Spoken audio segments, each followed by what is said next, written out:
जरा सोचिए, आप एक ऐसी जगह में फंस जाए जहां बस आप और एक सुंदर औरत हो और वहां रोज कुछ न कुछ अजीब घटता है। उस जगह से आप कभी बाहर निकल ही नहीं सकते हैं। कुछ ऐसा ही आज हम इस मूवी में देखेंगे जिसका नाम है द सीडिंग। मूवी एक रेगिस्तान में शुरू होती है जहां एक अकेला बच्चा इधर उधर भटक रहा है। उसके हाथ में इंसानी उंगली है जिसे वो चबा रहा है। वो अपनी माँ को ढूंढ रहा है। कुछ मील दूर एक गाड़ी सड़क पर चल रही है जो अचानक बीच रेगिस्तान में खत्म हो जाती है। गाड़ी का ड्राइवर बाहर निकलता है और पैदल चलने लगता है। विंडम नाम का एक फोटोग्राफर वहां सोलर इक्लिप्स की तस्वीरें लेने आया है। कुछ फोटो लेने के बाद वो अपनी गाड़ी की तरफ जाने लगता है, लेकिन तभी वो एक डरे हुए और खोए हुए लड़के से मिलता है। विंडम उसकी मदद करना चाहता है, लेकिन वो लड़का मदद नहीं लेना चाहता। वो उस दिशा की ओर इशारा करता है जहां उसने अपने माँ बाप को खो दिया था और वहां से चला जाता है। विंडम उसे फॉलो करता है, लेकिन लड़का वहां से भाग जाता है। विंडम खुद को अंधेरे में अकेला पाता है और उसे समझ नहीं आता कि वो वापस कैसे लौटे। वो जमीन पर सोने की कोशिश करता है, लेकिन उसे नींद नहीं आती। अचानक उसे अजीब आवाजें सुनाई देती हैं। वो उस आवाज के पीछे चलता है और देखता है कि वहां कुछ लकड़ी के खंभे लगे हैं जिनके बीच रस्सियां बंधी हैं और उन पर लटकी बोतलें हवा में झंझना रही हैं। रेगिस्तान के बीच उसे एक गहरी घाटी दिखती है जिसके नीचे एक लकड़ी का घर है। उस घर के आसपास एक औरत गाना गाते हुए घूम रही है। विंडम मदद के लिए चिल्लाता है, लेकिन वो औरत उसे अनसुना कर घर के अंदर चली जाती है। उसे एक लोहे की सीढ़ी दिखती है जो घाटी के बीच तक जाती है और उसके बाद एक रस्सी वाली सीढ़ी है। विंडम दोनों को पार कर किसी तरह घर तक पहुंचता है। वो दरवाजा खटखटाता है, लेकिन कोई जवाब नहीं मिलता। आखिरकार वो खुद दरवाजा खोलकर अंदर जाता है। अंदर वो औरत स्टोव के पास खड़ी होती है। वो उसे शांत तरीके से स्वागत करती है, जैसे कि उसे पहले से पता हो कि विंडम आएगा। वो उसे खाने का ऑफर करती है। विंडम मना करता है, लेकिन फिर भी वो उसके सामने सूप रख देती है।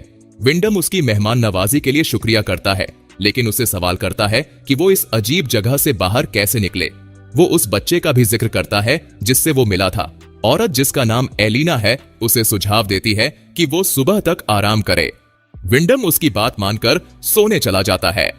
सुबह उठने पर वो बाहर निकलता है, लेकिन उसे रस्सी की सीढ़ी नहीं मिलती। बिना उस सीढ़ी के वो लोहे की सीढ़ी तक नहीं पहुंच सकता। विंडम घर लौटता है और अपनी कैमरा निकालकर वहां के माहौल और घाटी की दीवारों पर बने अजीब चित्रों की तस्वीरें लेता है। वो एलिना से सीढ़ी के बारे में पूछता है, लेकिन एलिना या तो ना समझने का नाटक करती है या उसे सही जवाब नहीं देती। उसके बातों से पता चलता है कि वहां और भी लोग रहते हैं, लेकिन वो कुछ साफ साफ नहीं बताती। निराश विंडम घाटी के चारों ओर घूमता है और मदद के लिए चिल्लाता है, लेकिन कोई जवाब नहीं मिलता। बाद में एलिना उससे कहती है कि वो अपने कपड़े उतार दे ताकि वो उन्हें धो सके। वो कहती है कि इतने गंदे कपड़ों में घर वापस जाना ठीक नहीं होगा। विंडम को उसकी बात माननी पड़ती है। रात में उसे फिर नींद नहीं आती। वो बाहर जाकर एक बार फिर रास्ता ढूंढने की कोशिश करता है, लेकिन उसे कोई रास्ता नहीं मिलता। सुबह होते ही वो घर में एक हथौड़ा ढूंढता है और घाटी की दीवार पर चढ़ने की कोशिश करता है। तभी उसे ऊपर कुछ हरकत नजर आती है और अचानक एक मुर्गे की बॉडी नीचे गिरता है। वो अपना संतुलन खो बैठता है और नीचे गिर जाता है। उसे फिर सीधा रात को होश आता है। उसका पैर उसके ही हथौड़े से घायल हो चुका है और वो दर्द में चिल्लाता है। एलिना विंडम की मदद के लिए दौड़ती है, लेकिन वो उन बच्चों के बारे में कुछ नहीं बताती जिन्हें विंडम ने पहाड़ी पर देखा था। कई दिनों तक विंडम का तबीयत खराब रहता है। वो दिन और रात के बीच का फर्क नहीं कर पाता और ये भी नहीं समझ पाता कि जो बच्चे वो देख रहा है वो असली हैं या उसकी कल्पना। कुछ दिनों बाद उसकी तबीयत सुधरती है। लंगड़ाते हुए विंडम घर के बाहर जाता है और एलिना से कहता है कि बच्चों से कहे कि उसे ऊपर खींच लें, लेकिन एलिना ऐसा दिखाती है जैसे वो उसकी बात समझ नहीं रही। वो उसे रुकने का ऑफर देती है, ये वादा करते हुए कि वो उसकी देखभाल करेगी और उसे ठीक रखेगी। लेकिन विंडम को ये सब नहीं चाहिए। वो वापस अपने घर जाना चाहता है। वो अपने पैर की हालत देखता है और समझ जाता है कि इसे पूरी तरह ठीक होने में काफी टाइम लगेगा। अचानक उसे ऊपर से आवाजें सुनाई देती हैं। वो देखता है कि वही लड़का एक छोटी बच्ची का हाथ पकड़े खड़ा है। दोनों उससे पूछते हैं कि वो कैसे मदद कर सकते हैं। जब विंडम बताता है कि वो ऊपर चढ़ना चाहता है तो लड़का कहता है कि वो रस्सी लाएगा। थोड़ी देर बाद रस्सी ऊपर से गिरती है। लड़का उसे कसकर बांधने की सलाह देता है, जो विंडम करता है। वो उसे ऊपर खींचने लगते हैं और विंडम को लगता है कि वो बचने वाला है। लेकिन आधे रास्ते पर रस्सी रुक जाती है और विंडम हवा में झूलता रह जाता है। वो चिल्लाता है और खुद चढ़ने की कोशिश करता है, लेकिन उसमें ताकत नहीं बचती। वो सूरज की गर्मी में बेहोश हो जाता है।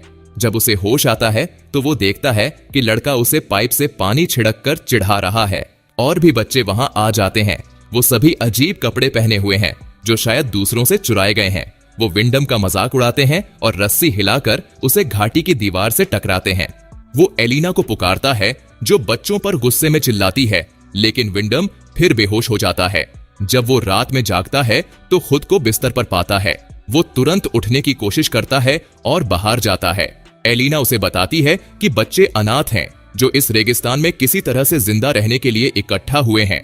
वे दोनों यह नहीं देखते कि बच्चे चुपचाप खिड़की से घर की तरफ देख रहे हैं। अगले दिन एलिना विंडम को कहीं से नए कपड़े लाकर देती है। टाइम बीतता है। कभी कभी बच्चे उन्हें खाने पीने की चीजें लाकर देते हैं, जो विंडम को हैरान करता है क्योंकि आसपास कोई दुकान नहीं है। वो बच्चों के इस बर्ताव को समझ नहीं पाता। एक रात अजीब आवाजें सुनकर विंडम बाहर भागता है। बच्चे अजीब कपड़े पहनकर घर के चारों ओर जमा होते हैं। वो उसे चिढ़ाते हैं, धक्का देते हैं और मारते हैं, लेकिन अचानक गायब हो जाते हैं। एलिना शांत रहती है और उसके सवालों का कोई जवाब नहीं देती। एक रात एलिना उसके पास आती है और विंडम उसके साथ इंटीमेट होता है। टाइम बीतता है और एक दिन विंडम को रेत में एक शादी की अंगूठी और कार की चाबी मिलती है। उस रात एलिना उसे एक औरत की तस्वीर दिखाती है और कहती है कि वो पहली मां थी। फिर वो बताती है कि वो विंडम के बच्चे की मां बनने वाली है। ये सुनकर विंडम चौंक जाता है। वो गुस्से में कहता है कि उसने ऐसा कभी नहीं सोचा था। लेकिन समय के साथ घर में सब कुछ धीरे धीरे व्यवस्थित हो जाता है। एक दिन एक लड़का वहां आता है और विंडम उससे कहता है कि वो एलिना और बच्चे की मदद करना चाहता है। विंडम उसे सीढ़ी लाने को कहता है ताकि वो ऊपर चढ़ सके। वो लड़का प्रॉमिस करता है कि वो रात को सीढ़ी लाएगा, लेकिन अगली सुबह विंडम एलिना की चीख सुनकर बाहर भागता है। वो देखता है कि उस लड़के को मारकर घाटी के ऊपर तारों पर लटका दिया गया है। वीपी बच्चे पहाड़ी के ऊपर खड़े होकर हंस रहे होते हैं। एलिना विंडम पर उसके बेटे को मारने का आरोप लगाती है और उसे लकड़ी से सिर पर मार देती है। जब विंडम को होश आता है तो वो खुद को पिंजरे में बंद पाता है। वो बार बार रिक्वेस्ट करता है, लेकिन एलिना उसे छोड़ने का कोई इरादा नहीं रखती। वो उसे जानवरों की तरह खाना देती है। एक दिन विंडम पहाड़ी पर एक लड़की को देखता है जो साफ तौर पर उस जगह की नहीं लगती। विंडम डर के कारण चिल्लाने की बजाय फुसफुसाते हुए उससे मदद मांगता है। लड़की उसकी बात समझती है और वादा करती है कि वो मदद के लिए आएगी। वो ये कहकर चली जाती है कि वो जल्द ही लौटेगी।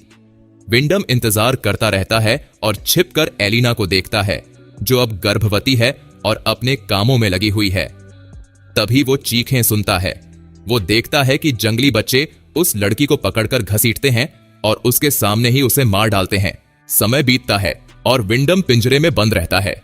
वो एलिना, उसके बच्चों और उसके भाइयों के अजीबोगरीब रस्म रिवाजों को देखता है। एक दिन विंडम अचानक अलीना से कहता है कि वो हमेशा के लिए यहां रहना चाहता है।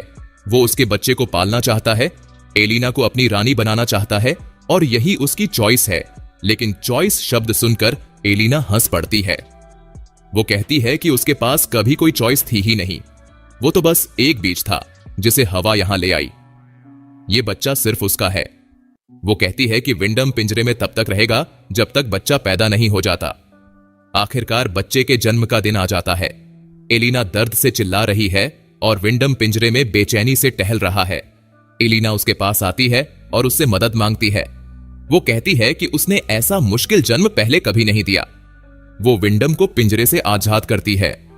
विंडम अपनी पूरी कोशिश करता है उसकी मदद करने की। बच्चे पहाड़ी पर खड़े होकर सब देख रहे हैं। अचानक विंडम देखता है कि ऊपर से एक सीढ़ी लटक रही है, लेकिन एलिना के चिल्लाने पर वो उसके पास ही रुक जाता है। सोलर इक्लिप्स के समय ही बच्चा पैदा होता है। विंडम अपनी बच्ची को गोद में लेता है, उसे चूमता है और पिता बनने की खुशी महसूस करता है। एलिना उससे बच्ची को देने कहती है। जब वो बच्ची को अपने पास लेती है तो वो वादा करती है कि वो उसे अच्छे से पाल पोस कर बड़ा करेगी। फिर वो कहती है कि विंडम का काम अब पूरा हो चुका है। तभी एक लड़का चुपके से आता है और विंडम का गला काट देता है। वो कहता है कि वो ये मां के लिए कर रहा है।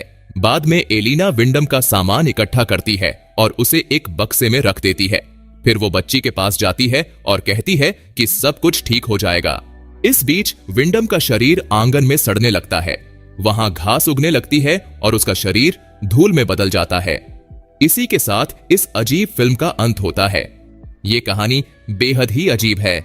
असल में ये एक तरह का कबीला है और यही इनकी जिंदगी जीने का तरीका है। ये सभी बच्चे असल में एलिना के नाजायज बच्चे थे। इससे पहले कोई और औरत यहां पर रही होगी और उसने भी इसी तरह की जिंदगी जी होगी। मतलब हर बार किसी आदमी को यहां लाया जाता है और जब वो औरत को प्रेग्नेंट कर देता है और बच्चा पैदा हो जाता है तो उसे मार दिया जाता है।